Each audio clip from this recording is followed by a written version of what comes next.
নিজগড় সোনাদানা মণিমুক্তায় পরিপূর্ণ থাকা সত্ত্বেও ভিক্ষুকের মতো আমরা ডানে এবং বামে হাত বাড়াই।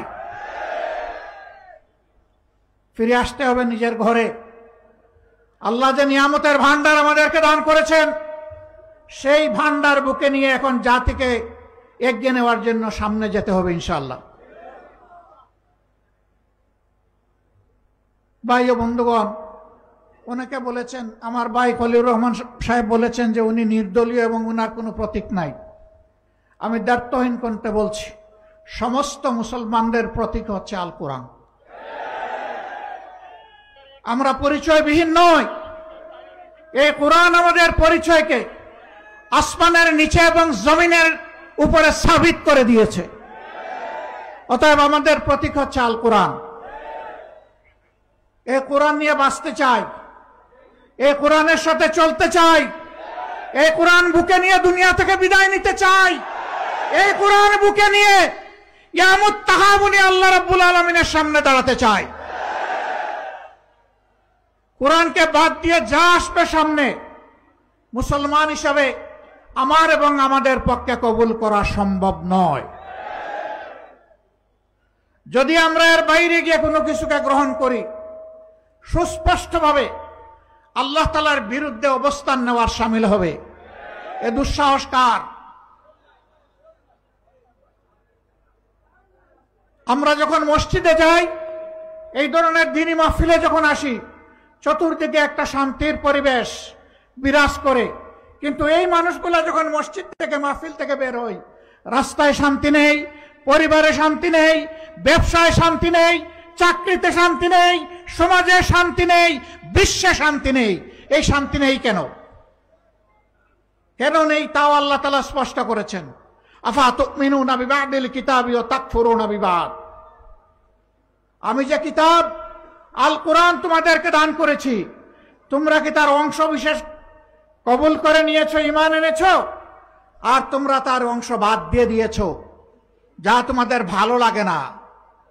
যদি এমন আচরণ হয়, ফামা জাযাউ মান ইয়াফআলু যালিকা মিনকুম, তোমাদের মধ্য থেকে আমার কিতাবের সাথে কিছু গ্রহণ করার আর কিছু বাদ দেওয়ার এই আচরণ যারা করবে, তাদের জন্য আমার পক্ষ থেকে উপহার এর চাইতে বাইরে আর কি থাকতে পারে? ইল্লা খিজয়ুন ফিল হায়াতিদ দুনিয়া। আল্লাহ বলছেন, এই দুনিয়ার জীবনে আমি তাদেরকে লাঞ্ছিত করব, অপদস্থ করব, অপমানিত করব। সেই অপমান আমরা বয়ে বেড়াচ্ছি। এই অপমানের বোঝা আজকে আমরা পায়ের নিচে ফেলে দিতে চাই।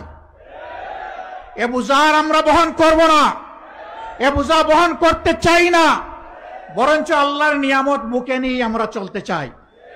আজকের এই সম্মেলন তার একটা বাস্তব প্রতিফলন। এখানে ইসলামী এবং দেশপ্রেমিক সংগঠনের নেতৃবৃন্দ আলহামদুলিল্লাহ উপস্থিত। যারা দেশকে ভালোবাসেন, আমি বিশ্বাস করি তারা স্রষ্টাকেও ভালোবাসেন। যারা স্রষ্টাকে প্রকৃত অর্থে ভালোবাসতে পারে না, তাদের পক্ষে দেশকেও ভালোবাসা সম্ভব নয়। এই দুইবার ভালোবাসা মিলেমিশে একাকার। আমাদের সকল ভালোবাসা হোক শুধু আল্লাহ সুবহানাহু ওয়া তাআলার জন্য। এই ভালোবাসা নিয়ে দুনিয়ায় ভালোবাসার সমাজ গড়তে চাই। এই ভালোবাসা নিয়ে আমরা আল্লাহ তাআলার দরবারে হাজিরা দিতে চাই। আর এই ভালোবাসা বুকে নিয়ে এই মাবুদের জান্নাতেও আমরা উপস্থিত হতে চাই। সম্মানিত সুধী মণ্ডলী, আগামী নির্বাচনে কাকে ভোট দিবেন, কাকে দিবেন না, খুবই চমৎকারভাবে লিখিত বক্তব্যে সম্মানিত ভাই হযরত মাওলানা খলিলুর রহমান সাহেবের পক্ষে একজন যোগ্য আলিম এখানে পাঠ করেছেন। বিষয় একদম ফকফকা সাফ, এখানে কোনো অস্পষ্টতা নেই। একেবারে হাতে আঙ্গুল দিয়ে দেখিয়ে দেওয়া হয়েছে, শুধু নামটা বাকি আছে। নাম আপনারা ঠিক করবেন। আঙ্গুল সোজা আছে, সিরাতুল মুস্তাকিমে চলবো আমরা ইনশাআল্লাহ। আমাদের এই লড়াই সকল ধরনের জুলুমের বিরুদ্ধে, সকল ফেসিবাদের বিরুদ্ধে, সকল দুর্নীতির বিরুদ্ধে, সকল অপকর্মের বিরুদ্ধে, জাতিকে বিভক্ত করার বিরুদ্ধে এবং জাতিকে অন্য জাতির তাবেদার বানানোর বিরুদ্ধে।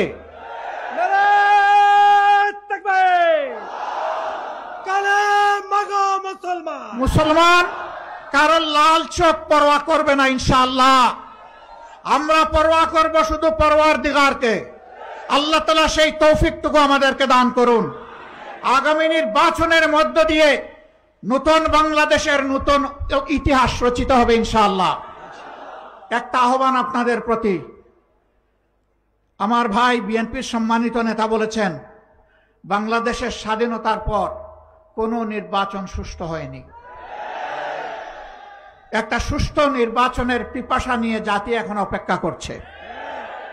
এই নির্বাচনে অতীতের মতো কোনো ইঞ্জিনিয়ারিং, কোনো মেকানিজম অথবা ভোট কেড়ে নেওয়ার কোনো পায়তারা চালানো হলে আমি আপনাদেরকে বলবো আপনারা বুলেট হয়ে গর্জন করবেন।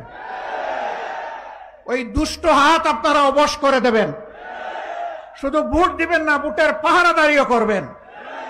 আপনার ভোটে আপনার প্রতিনিধি নির্বাচিত হবে, সেটি নিশ্চিত না হওয়া পর্যন্ত আপনারা বিশ্রাম নেবেন না। বলবেন যে দায়িত্ব আমাদের দিয়ে আপনারা কি অবসরে যাবেন? না না, আপনাদের সামনে থেকে একসাথে লড়াই করব ইনশাআল্লাহ। মানুষের অধিকার প্রতিষ্ঠার জন্য এ লড়াই থেকে কেউ আমাদেরকে থামিয়ে রাখতে পারবে না ইনশাআল্লাহ। ভোট পছন্দের প্রার্থীকে যে যাকে পছন্দ করে তাকে দেবে, কিন্তু আমাদের অনুরোধ আমাদের সকল ভাই মা এবং বোনেরা যেন ভোটের সেন্টারে যান, ধৈর্য ধরে ভোট যেন তারা দিয়ে আসেন, কোনো বিশৃঙ্খলা হলে সফলভাবে যেন মোকাবেলা করেন এবং জানিয়ে দেন যে ওই বাংলাদেশ শেষ, আজ থেকে নতুন বাংলাদেশ। আল্লাহ তাআলা সেই বাংলাদেশ গড়ার তৌফিক আমাদেরকে দান করুন। আসসালামু আলাইকুম ওয়া রাহমাতুল্লাহ।